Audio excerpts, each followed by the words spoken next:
Hello and welcome to another Trusted Teachers video. It's been a couple of weeks. We had a wee break in the middle due to work demands, but we're back to do another business management video. And remember, we're here to be the support that we needed when starting out. So producing business videos, computing videos, but also just general support videos. We're also working on a website, which hopefully we can share with you all soon. I'm joined by Mr. C. Hello, everyone. And today we're going to learn about sole traders, which is a type of business within the private sector. Remember, the private sector are businesses that are run by private individuals that aim to make a profit. Mr. C, what do you take the term sole trader to mean? Do you get any ideas around that? To me, a sole trader, it's not a company with one person. That's not the sole part. I think the sole traders, maybe it's just got one owner. It's not a limited company. It's one person owns and is responsible for all aspects of the business. Yep, that's bang on. So a sole trader, as you correctly said, is a business which is owned and run by one person.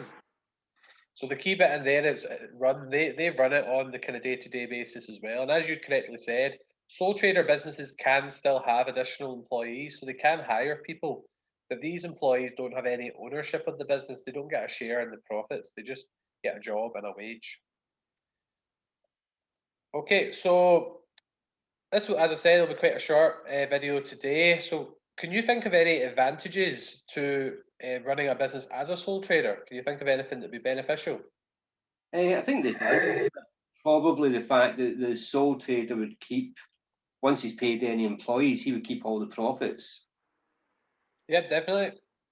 And he doesn't have to negotiate or discuss with anyone the strategy or the way forward for the business. He can make all the decisions. Um, Good. So making all the decisions. Anything else? Um, Not off the top of my head, sorry. Okay, that's fine. So here's just some points here to share with the audience. So as you said, the owner gets to keep all the profit. So once they've paid all their expenses and tax, they get to keep it all. Sole traders are simpler to set up than, for example, a private limited company. There's not as much paperwork and stages to go through. Also, they can choose their own working hours and holidays. And as you said, they can make all of the decisions within the business. So thank you for that. Last thing I want to touch on here, what would be the disadvantages of being a sole trader? So if you're the sole owner of a business, what could be a downside of that? Well, I suppose it's the opposite from what you mentioned, that you take all the risk. You have all the risk on your shoulders. If the company doesn't make money, then it's you that's affected. If you incur maybe bad debt or someone doesn't pay you, then you incur all of the bad debt. So you take all the risks and all the financial risks as well.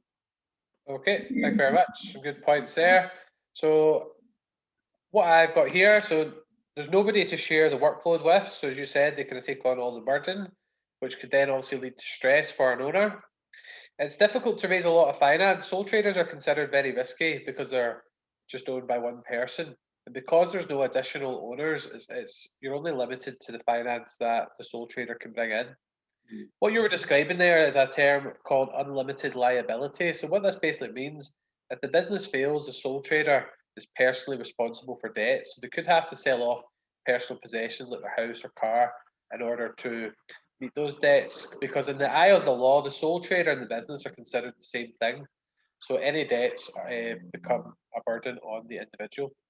And the last one there's no one able to run the business when the owner takes holidays. So we mentioned before, the owner can choose their own holidays, but if they go away, unless they've got an employee that can come in and cover for them, they could end up not making a lot of money or losing a lot of business in that time. Okay, so Mr. C, could you just summarise your increased understanding of a sole trader in terms of what it is, some of the good and bad points? Sole trader is the one person that's is the owner, whole owner of the business, 100% ownership. They make all the decisions. They decide what business areas to go into. They can make the decisions. They can decide their holidays. They've got a lot of flexibility. They can hire other people, but they're just employees. They have no ownership of the company. Downside is it can be harder to raise finance. The downside is they have the whole burden. They want to share the burden of running the business. All 100% of the tasks that need to be carried out fall to the sole trader. Yeah. Okay, thank you. So I hope teachers and learners alike found this video worthwhile. The next video for business management will be on partnerships, which is another type of private sector business. So we were trusted teachers. We're here to be the support that we needed when starting out. Keep an eye on our Twitter and our YouTube for some more videos to come.